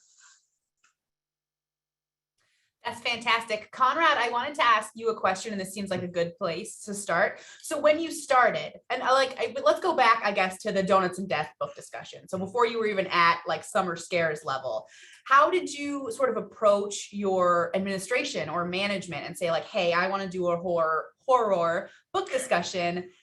Is that cool? Yeah. To do it? Like, yes. Because I feel like some people are a lot of us are in that same place, like where we want to do it, maybe because we have an interest, but we're not sure how to tell our administration. Like, I promise you that we have people in our library who read horror. Yes, yeah, and a lot of that too, I think, will depend on like, you know, who your supervisor is and who you have to go through to get something to occur. But I've had it kind of both ways. Where with Donuts and Death, it was sort of like, yeah, go ahead and just do it. But then and that was when I worked in reference, you know, at another library in our district, and I moved here and started working for local history, and I wanted to start a different book discussion group, and it was like, well, come up with a proposal, which I initially was like, what? That's crazy. But it's super helpful to write up a proposal, even if you don't have to present it to anyone. That way you have your talking points about, you know, what your goals are, what your demographic, you know, what your target audience is, and like, you know, maybe some like selected titles that you have in mind. So just sort of before you approach anyone, just have at least some of your ducks in a row. So that way when you're talking about it and you're passionate about it, they will become passionate about it too, because you sound like you know what you're talking about. So I find that helpful to sort of, lay it out for yourself, just in case you have to sort of lay it out for someone else. And, the thing with library programs, especially book groups, is that nothing is forever. So like, you try it for, say, give me a year, because it's going to take a year for you to really get a following. And then if it doesn't work, it doesn't work, and we move on to something else. So I think the time frame of, how much you actually have to commit to it is good, because it doesn't have to be forever. It can just be something that you try and move on from. Sure. And I think we really understand that issue because we've all, worked in libraries and promoted horror in our jobs. And so that is why we reached out to novelists so long ago. And now Yaika's there and can really, they literally, Victoria's like, I have Yaika, please give her things to do. We want to do more horror. And so we connected them. I mean, Novelist has been behind horror, like Yaika said, but we know, those of us that are involved in it, if we can get novelists behind it, if we can increase people who are reviewing it, like I got Emily to review for Library Journal, we want to make sure we're getting as many voices who do like horror into official venues so that you can say, hey, type in horror and look at all the work that Yaika's doing. I mean, I think that underlies everything you're doing at Novelist, right? Your understanding of that. Oh yeah. I mean, we, not just horror, but genre fiction in general, like we love genre fiction, and it's partially because readers of genre fiction are so passionate. Like you may not know that your horror fans are there, and it's not until you do these programs or you start making these displays that people might be like, oh, I love this. Like you might have patrons who get really excited, and that's a wonderful thing to happen. Like sometimes genre fiction readers don't know that you're also excited about this until you show them what you have to offer them. And something like Novelists, that we are able to, reach a lot of librarians and a lot of libraries.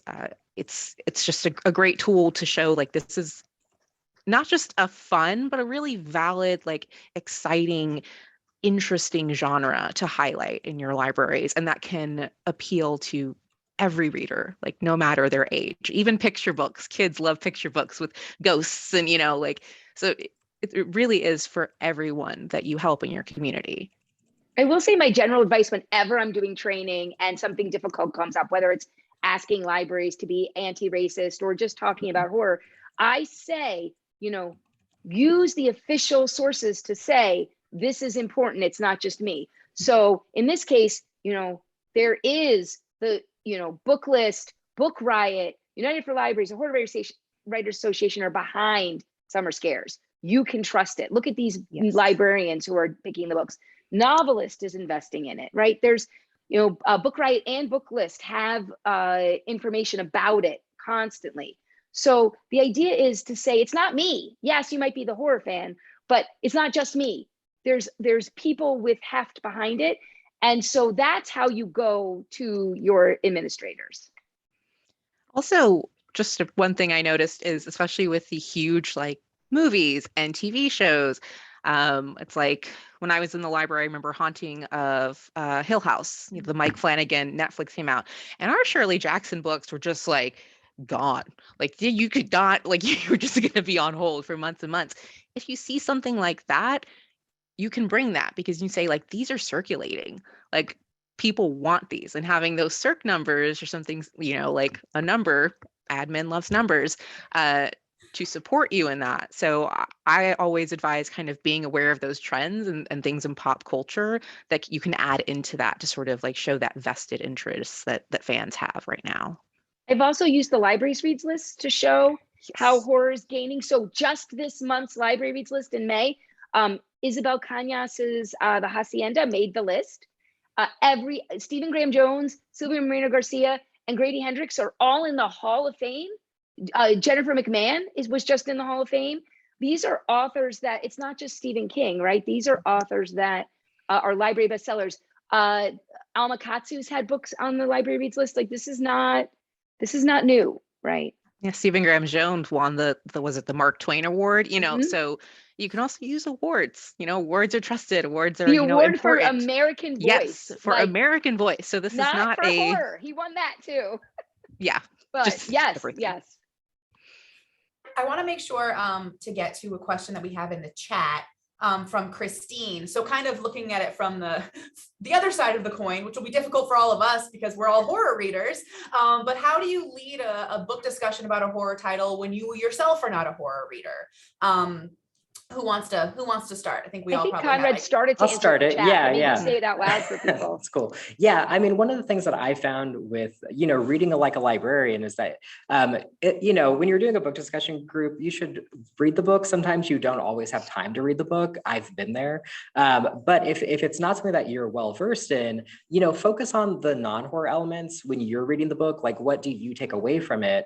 And then just read about the book to work on your horror related questions, right? So reviews, I read a lot of like author interviews or watch author interviews, or I even read Goodreads reviews. And that will help you come up with questions because you can rephrase other questions as well. But if it's something that you're not like super comfortable with, focus on what you kind of are comfortable with in the book and then rely on people who have already done some of that work to flesh that out some more. And then as I also mentioned in the chat, the great thing about the Summer Scares programming guide is that all of the books have book discussion guides. So it's usually about 7 questions related to the book. And so give you a base, and then you can kind of build out some other questions around that. But yeah, the guide is super easy, super helpful, and that'll help you lead book discussions or, help you sell book discussions to admin if you need to, because you can say like, it already has this created book discussion guide. There are other libraries doing it. And so, yeah, I think that's kind of what you do. You sort of, rely on others for the things that you aren't as comfortable with. I also think it's not as hard as you think it is. I led a Right. book discussion group for 20 years, right? Or no, sorry. Yeah, 20 years. And there's always books you don't connect with all the way, right? There's always books you don't get from a genre perspective. There's always things. And that's the great thing about book discussions, right? Bring, like Konrad said, what you got out of the book.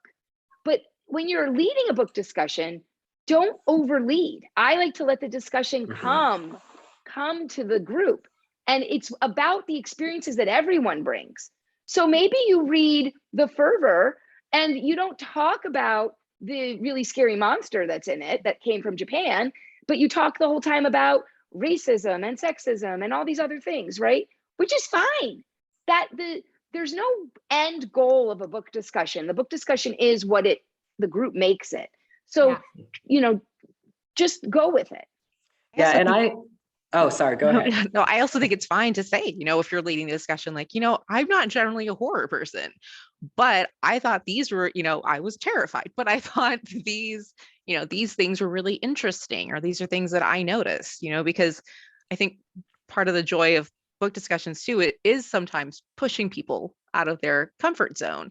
And I think they can relate to you if you say like, I'm not really a horror reader, but these are the things I liked about this book.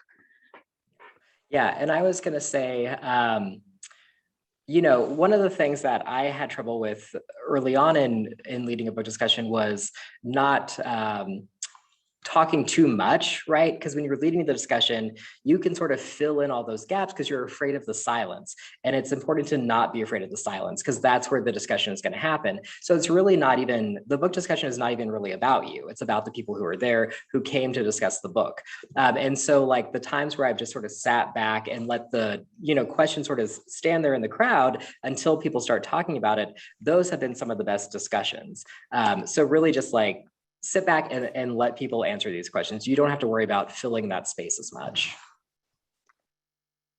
And if you're worried about sort of buy-in for readers that don't read horror, NoveList has but my book club doesn't read, or just tune into something that's sort of happening in current society. And, like Becky said, The Fervor, for example, tackles a lot of problems that are still happening. So sell it that way, and you might be surprised the buy-in you get with that.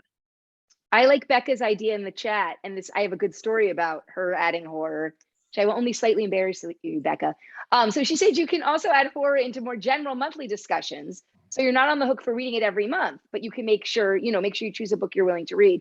And I think it's important to, in general, with book discussion groups, to add different types of books, unless, of course, your group is very specific, right, themed a certain way. But I know when Becca did Mexican Gothic during the pandemic on Goodreads with the Skokie Library, she had questions she couldn't answer, and she was contacting me. She was like, "Hey, Becky, can you go on or can you tell me how I should answer this?" So there's always people you can reach out to for help. If you're in live at an in-person book discussion, it's harder to do that. But like Konrad said, it's okay to say, or Yaika, like, that didn't work for me. What about you? Or like Konrad said, use the Goodreads 5-star person who loved the book. Yeah. Or maybe if there's someone on staff who loves horror or loves the other genre, see if they'd be willing to come to the book discussion, because they could help possibly bring up points that you may not be as familiar with in the genre. Like, your coworkers are some of the best resources that you have available to you. Richard said his book club, he got his seniors to read World War Z by focusing on the pandemic. That is brave, My Richard. favorite thing. That is brave. Because that is terrifying. Yeah. Talked about, what was it, picking Cat Winters in the Shadow of Blackbirds the last 2 years for Summer Scares. And every time it would get to like the finals, and Konrad, we were like two on the nose. Yep. Yeah. It's true. Yeah. But bravo, Richard. So what thoughts do you have about sort of doing not horror displays, just specifically, not calling a display like these are horror books, because that tends to scare people away, right? Like we don't use the H word when we're doing like a display. So I just want to hear some of Unless your it's thoughts. October, Emily, then they want And then it. you go Then crazy. it's all over Then the place. No. everything. And there's H word everywhere. Then we're in the I know. But try doing a Season of the Witch display in the summer, and then all hell breaks loose.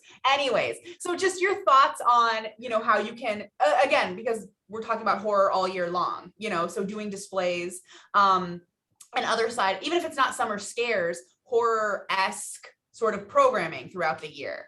I just wanted to know what your thoughts were on any or all of that. Yeah, I think it's kind of. Oh, you want to go? Go, Konrad. Oh, sure. Yeah, it's how you. Right, it's the focus that you take. And so I think, a super easy display would be like thrills and chills. So it's not saying horror, but it's kind of horror. And same thing with Summer Scares, like it's horror, but it's not, the H word is not in there. But you can even do things like, fairy tales and folklore, where you can kind of bring in other things. You could do something about, books that inspired the film. And so you can incorporate horror into your more like general displays. And that's something that I think, everyone should strive for if they're trying to get into, recommending more horror, is just sort of work it into things. But yeah, so don't put the focus on, or another really good thing that I like is there's I think I had a suggestion in the program guide for history hunt, but like a weird and wondrous history hunt. And so like that weird and wondrous allows you to bring in a bunch of different things. So it's all about sort of expanding your umbrella to cover more, that lets you kind of put horror in there, but also allows you to kind of put other things in. The best displays are the ones that are the widest reaching anyway. Yes. Because, our job as readers advisors is to make sure people find the books they wouldn't find on their own. And so if we use the word horror, we're going to get the people who identify with that, and we're not going to get the people who don't. So when you use terms like Konrad's using, or, weird, or just pictures, right? Like an odd picture for your display. Stranger Things is coming back. So you can put like an upside down house, right? And then fill it with whatever. But the reason people find authors like Sylvia Moreno Garcia is because she refuses to be pigeonholed as a writer anyway. All of her books have a darkness to them, right? But what genres do they fit in? They're all over the place. I mean, I just did a review of The Daughter of Dr. Moreau in Booklist, and it showed up in the historical fiction section. I don't know. I mean, I think it's horror. There are actual like monsters with teeth and claws in this book. Yeah. But it does have a strong historical theme, right? And it's based on, that's another thing, retellings, right? That's another way you can incorporate. There are so many retellings. A lot of them are in horror. I just finished Reluctant Immortals by Gwendolyn Keist. It's her first major publisher. It is an ode to forgotten women, to victims over time, but it's also Lucy from Dracula, and Bertha, you know, the one locked in the attic in Jane Eyre. And they are in 1969 San Francisco, and they are trying to stop Dracula and Rochester from killing more girls. And it is an ode to every story ever written about those characters, but also its own thing. So I think that it's broader than you might think if you open your mind to it. I think like also horror, like we said, is so much like a feeling. It's an emotion. It is very much, it's all about how it makes you feel.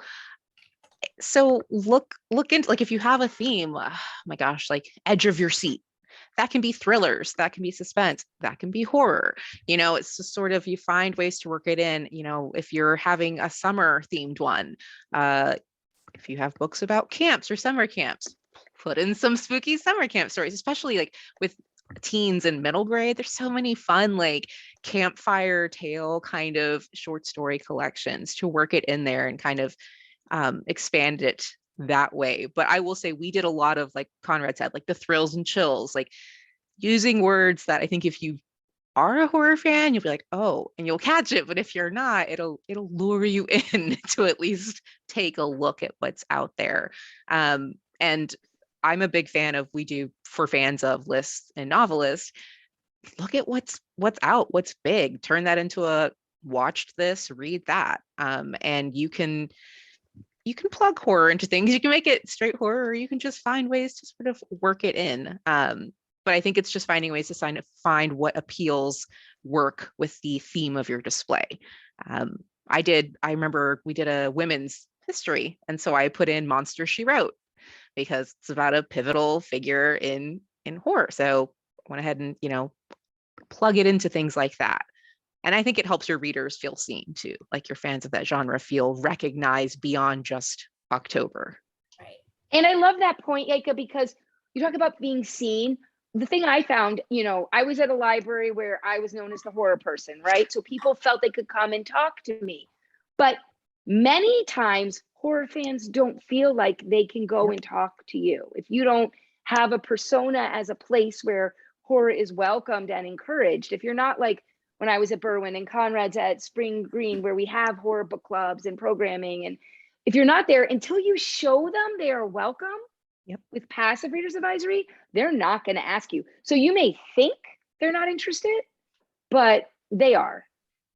These are best-selling authors. These are not weird things in the weeds. Yeah, you'll find that with several things. Comics. I was the horror and the comics person at the library, and so I would get those people, and they were always really excited to talk about me, and they'd be like, "Wow, that person's never said anything to me." Like, well, that's because they're not sure who's going to want to hear them get excited about this thing that they love, because they feel like Emily raised her hand because we had her talk at Librarians Day about both, about being the horror and the comics person. Yeah, it was my dream come true.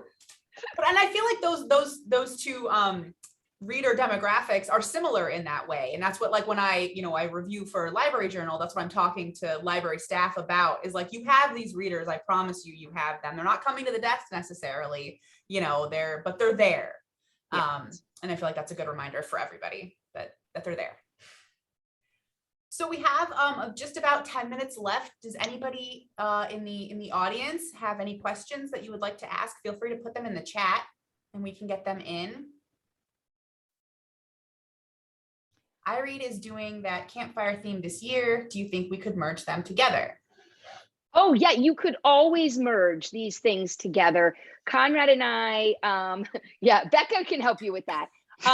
So we feel like when we create Summer Scares, and Konrad, maybe you want to talk about this a little, we think about summer reading in general, and we try to make sure our books could be incorporated somehow every year.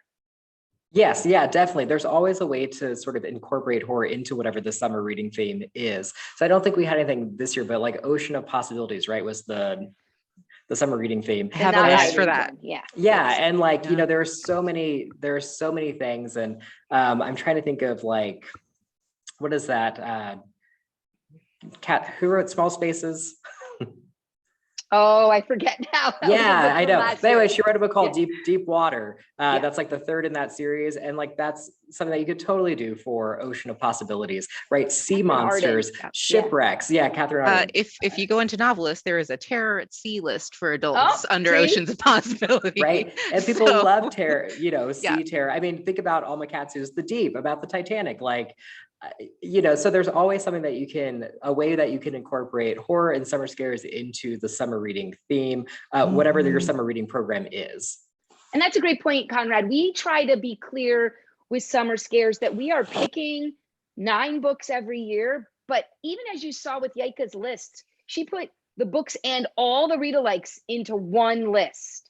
We are trying to start a conversation about all horror. We can only, trust us, we meet 4 times and we go all at it, dumping books in and trying to pick enough, you know, trying to get it down to 3 in each category.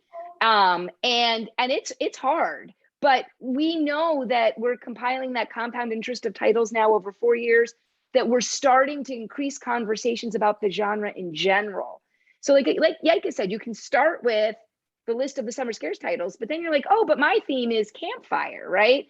So let's find those sort of more campfire type stories. And yeah, I think Clay is perfect for that. Yeah. Yes. And you know, if you take some from the Summer Scares and don't ever be afraid to search horror plus camp and just see what happens. Like you'd be surprised. My Heart is a Chainsaw is got camp blood in it. Yes, I know. You know, there's several like middle grade ones that like take place at a camp, or you know, and they're I think is it Camp so and so that might be in the Summer Scares. Gretchen McNeil has stories that take place at that camp, goes in with the I read. So you know, look at the list, and then maybe that'll spur an idea of what you can search with, some keywords you can look for. What we're trying to do with Summer Scares is just to remind you, that's the whole point of it when I talked at the beginning, that horror works outside of October. We picked summer because summer reading is so popular at libraries, right? And it's popular across all ages. And so we name it that, one, there's no H word, and 2, that it's all about making it work for your readers when they come in. So you just consider it and that you try to include it. We get a question in the chat. Lucy is looking for a horror program idea or ideas for Hide by Kristen White. Hide and Seek, reality TV, mythology, all 3. How would that work in a library? Yeah, I was kind of looking at that. I've not read the book, but my first thought is escape room. I mean, you would do some sort of an escape room, and then you could also do like a library mystery game, right? Where like it's you know, people are sort of getting like you have characters, they're kind of getting picked off, and you have to figure out like, you know, who the killer is. So, you know, more interactive things like that. You could also do sort of some academic thing on like depictions of, you know, carnivals, creepy carnivals, carnival horror. So, you know, I think there are things there there's a history that you could talk about in connection with the book. And Konrad, you did an escape room during the pandemic, right? I think you did it for Summer Scares, right? I did it for, I think so. Yeah, I did I think it was for Ballad of Black Tom, Victor Laval, and it was Escape Lovecraft's Library. So it was just a virtual escape room that I did on Google Forms, but it was a lot of fun. And so, yeah, I mean, there are so many books that lend themselves to escape rooms. And so that's one, Hide, that was my first thought. Emily, I think this question is good for you because you are a large print expert. I am the selector. Oh, sorry. Carolyn wants to know, I am the selector for large print, and unfortunately, even the big titles / authors do not circulate much. Do you believe that I should continue ordering horror titles so that the option is available, or stop limit purchasing based on lack of circulation? First of all, yes, I do believe you should continue to, no, I don't think you should stop. Yes, I believe you should continue. Because it's the same. I mean, you could say that with any different kind of like, you know, a niche. So should you stop buying diverse authors because they don't circulate? You know, should you stop buying any kind of like XYZ author or genre? I mean, I completely understand that, like, budget wise and being a responsible steward of your patrons' tax dollars. I get that. But I do not believe that you should stop. I feel like you should. And the idea that they don't circulate much, I get that too, but have you tried doing different kinds of displays or putting those large print? I mean, I feel like here we have a huge large print collection because we have a lot of patrons who like large print. We always have a couple of different featured large type specific displays.